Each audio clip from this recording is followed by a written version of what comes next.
terceiro ano, como é que vocês estão? Tudo bem? Bom, hoje, segunda-feira, né? Estamos aqui novamente para mais uma aulinha de português. Que bom, né? Acabamos de passar por uma avaliaçãozinha, né? E pelo que eu pude perceber, né? Os alunos estão se saindo muito bem. Que bom, parabéns a todos, né? Eu agradeço a participação. Que ainda não enviar, estou aguardando o gabarito de todos, tá bom?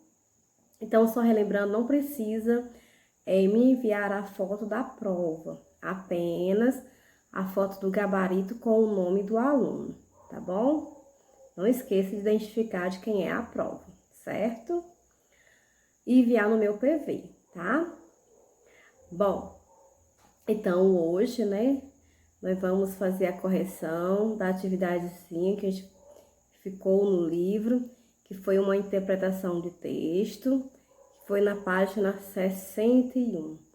Então, vamos lá pegar o livrinho de vocês para a gente conferir essa parte, esse questionário, tá certo?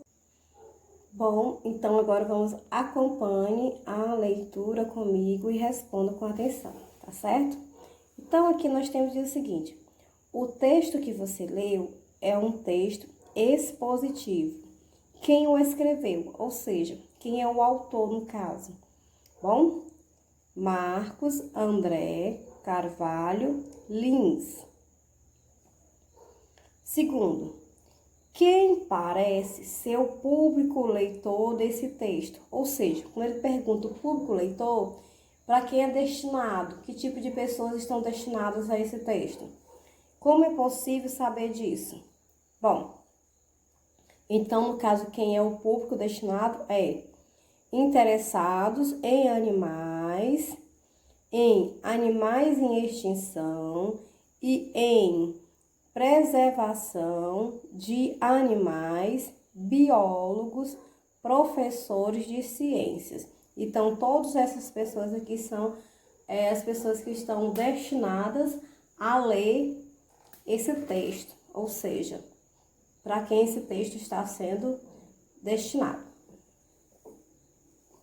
Terceira, converse com seus colegas e o professor que tipo de informações aparece nos textos expositivos. Bom, isso aqui é uma questão de discussão apenas, certo? Não é uma questão da gente escrever quais são as respostas. Bom, então nesse caso, os textos expositivos, eles reúnem o quê? Eles expõem informações sobre um tema. No caso, o tema aqui qual é? A preservação dos animais, principalmente os animais em extinção, não é isso? E um fato, né, a ser específico. Em geral, descreve e enumeram características, articulam dados de pesquisa, de localização, né, do fenômeno apresentado, etc. Ou seja, é como se nós disséssemos, aqui no Piauí, aqui em Guadalupe, está tendo muitas queimadas. Então, a gente pode fazer que é um texto voltado, né, expositivo sobre a queimada, que está acontecendo demais, é um fato que acontece muito, certo? Então, um texto como esse, a gente vai destinar a algum tema. No caso, o nosso aqui de Guadalupe seria o quê? As queimadas. Também, né, é provável que vocês possam ter pensado, né, informações específicas deste texto, como seus modos de vida, como é que ele vive, né, sua relação com os humanos, no caso, né, do peixe-boi, seus modos, sua relação com os humanos, como eu já falei, de outro local onde vive, situação de espécie no ecossistema. Bom, então tudo isso são coisas que a gente pode expor quando a gente está falando sobre um tema, né? Dar todas as informações sobre aquele assunto. A quarta, aliás. Para que servem os textos expositivos? Bom, Então, aqui, como o nome diz, serve para expor informações sobre algo, né? Como eu falei, se fosse aqui, escolhemos um tema, Guadalupe, se fosse as queimadas, então nós iríamos expor, né, sobre as queimadas, onde acontece, qual os horários, qual é o bairro que mais acontece queimada, né, quais são os prejuízos que elas podem nos causar. Então, tudo isso são informações expositivas. Quinta questão. Marque as características do texto expositivo que você leu. Então, aqui, explica quem é o peixe-boi? Sim, explica. Então, marque. Conta uma lenda sobre o peixe-boi? Não, não conta uma lenda. Apresenta informações científicas sobre o animal? Sim, então também devemos marcar um X. Usa linguagem científica em algumas partes do texto? Sim, então também devemos marcar. Ele é escrito em versos que mostram a percepção do autor sobre o peixe-boi? Não, não marque. Apresenta as rimas? Não, também não. Em alguns momentos, pode usar linguagem descontraída para brincar com o leitor? Sim. Então, marque também essa alternativa. Incentiva a visita ao projeto de defesa e preservação do animal? Sim, também. Explica a importância do animal para o ecossistema? Sim, então marque também, certo? Ok? Bom, então essas eram as alternativas da página 61. Agora nós vamos para as alternativas da página 62.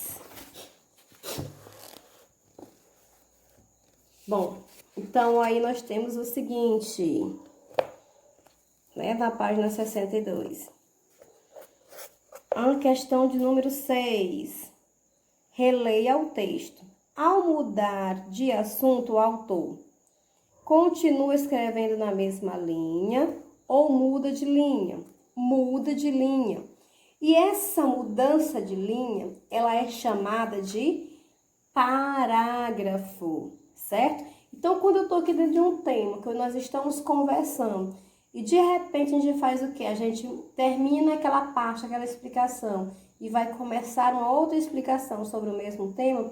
Então, essa segunda explicação, nós mudamos, certo? Para uma outra linha, fazemos um pequeno afastamento da margem, e esse pequeno afastamento é chamado de parágrafo, tá? Então, aqui, foi o que aconteceu aqui, ó. Esse afastamentozinho que nós temos aqui, ó. Certo? Olha só aqui, ó. Tá aqui a linha, né, ó. A margem aqui é uma margem imaginária. E aí, ó, ele colocou um dedinho e começou, né, ó. Cada bloco tratando diferentes aspectos de um mesmo assunto chama-se parágrafo. Os parágrafos sempre começam em uma nova linha e com letra maiúscula. Até porque é o início de uma frase, não é isso? Então, deve começar com letra maiúscula, tá bom? Bom, então vamos lá. Na letra B, o que é que ele pergunta ainda? Volte ao texto e numere os parágrafos. Quantos parágrafos ele tem? Bom, então vocês iriam contar quantos afastamentos tem da margem, né? Nós temos o total de 8, certo? 8 parágrafos. A letra C. Com que palavra começa o segundo parágrafo do texto? Com que palavra ele termina? Então, aqui nós temos duas perguntas. Então, começa com chegou-se e termina com degustação. 7ª questão. No texto expositivo que você leu, aparecem algumas perguntas. Veja, olha só, olha aqui a presença dos parágrafos, olha só. Você é um parágrafo, olha só, linha normal. Aqui ele afastou novamente, né, ó. Esse afastamentozinho aqui, que é outro parágrafo. Só que nós temos 3 parágrafos, olha só. 1, 2, 3. Então, essa partezinha começa assim. Você sabia que o peixe-boi marinho é um mamífero que pode ter até 4 metros e pesar de 400 a 600 quilos? Mas qual a importância do peixe-boi para o ecossistema? O que significa isso? Né? Então, a gente vê, aí nós temos o que? Algumas perguntas, né? Olha só que perguntas foram essas, né? Bom, ao colocar essas perguntas no texto, o autor quer saber se o leitor sabe a resposta? Não. Quer antecipar curiosidades que o leitor vai desenvolvendo enquanto lê o texto? Sim, é uma forma também do autor, é como se ele estivesse dialogando com o leitor, né? Ele faz a pergunta, mesmo sabendo que ele vai dar a resposta. Então, ele faz isso para que ele tenha esse diálogo com o leitor. Quer verificar se o leitor compreendeu o que leu? Não. Lógico que não. Certo? Ok? Bom, então vamos lá para a nossa 8ª questão. Que essa interpretação de texto era bem grandinha, né? Bem grande. Bom, então aí na 8ª questão, nós temos o seguinte. Deixa eu tentar localizar aqui direitinho para que vocês possam ver melhor. Bom, então aí ele diz o seguinte. Converse com os colegas e o professor. Bom, no caso, vocês iriam conversar, a não ser que fosse pelo celular, né? Bom, letra A. De acordo com o texto expositivo que você leu, a que conclusão o projeto Peixe-Boi chegou sobre a situação desses animais? Bom, aí ele diz, o projeto Peixe-Boi, né, chegou à conclusão de que esses animais estão em extinção, né? Extinção quer dizer o quê? Que os animais, eles estão desaparecendo daquele ambiente, certo? Bom, letra B. Qual é a importância dos peixes-bois para o ecossistema? Bom, os peixes-boi, eles são responsáveis por evitar que algas se acumulem em um único local da costa e chegue até a superfície, certo?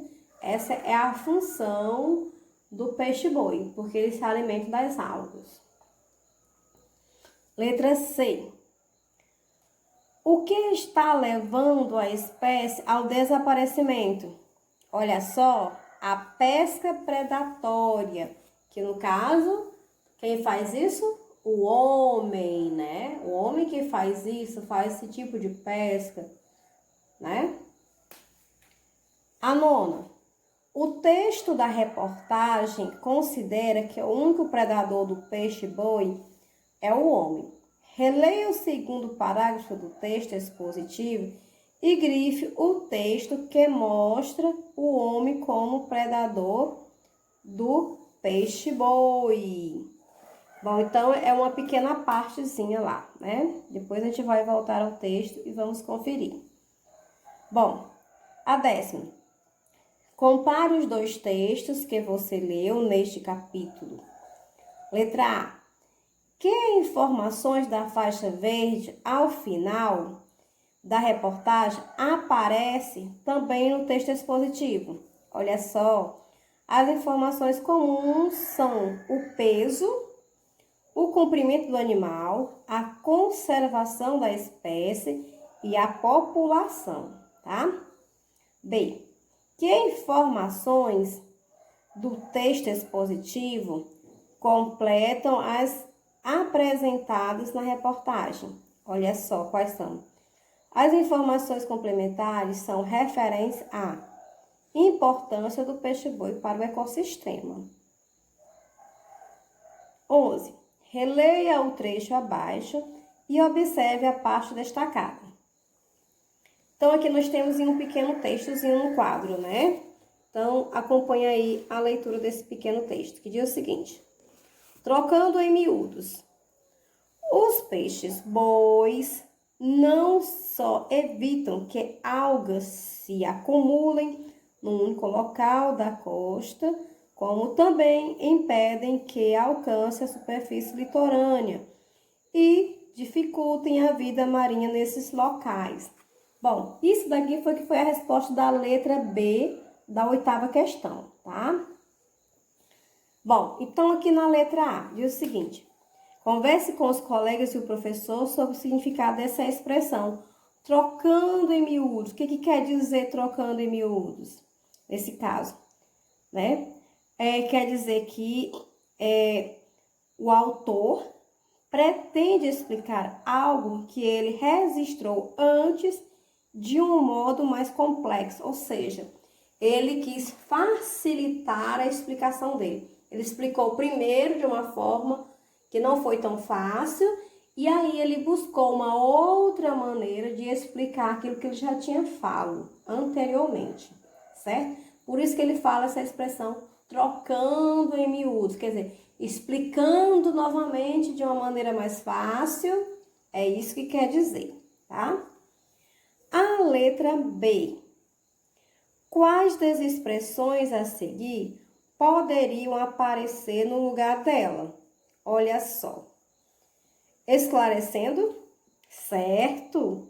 Né? Em vez de colocar trocando em miúdos, você pode dizer esclarecendo, está certíssimo. Dizendo em outras palavras também, né? Como eu falei, dizendo em outras palavras, né? Eu poderia dizer isso, dessa forma. E também explicando melhor. Então, as três estão corretíssimas, certo? Bom, então, agora vamos ver lá no texto a questão de número 9, que pede para que a gente grife, né, a parte em que explica, né, mostra o homem como predador do peixe-boi. Então, vamos lá. Lá no texto, voltando, está lá na página 59, tá? Então, veja aí a página 59, olha só. Né? Chegando aqui logo no segundo parágrafo, né, ó. Primeiro, no segundo parágrafo, tá? Então, aqui, ó. Chegou-se à conclusão de que, olha só, então, tudo isso aqui, né? De que a espécie encontra-se em extinção pela caça de natureza predatória realizada pelos pescadores. Então, vocês vão sublinhar até a palavra pescadores. Isso que é a 9ª questão, tá bom? Certo? Bom, então, ainda tem muita gente. Hoje eu não vou começar um novo assunto, vou só conferir essa atividade. E na próxima aulinha, a gente começa um novo conteúdo, tá bom? Certo? Bom, então, um beijão a todos, um abraço e até a nossa próxima aula, tá?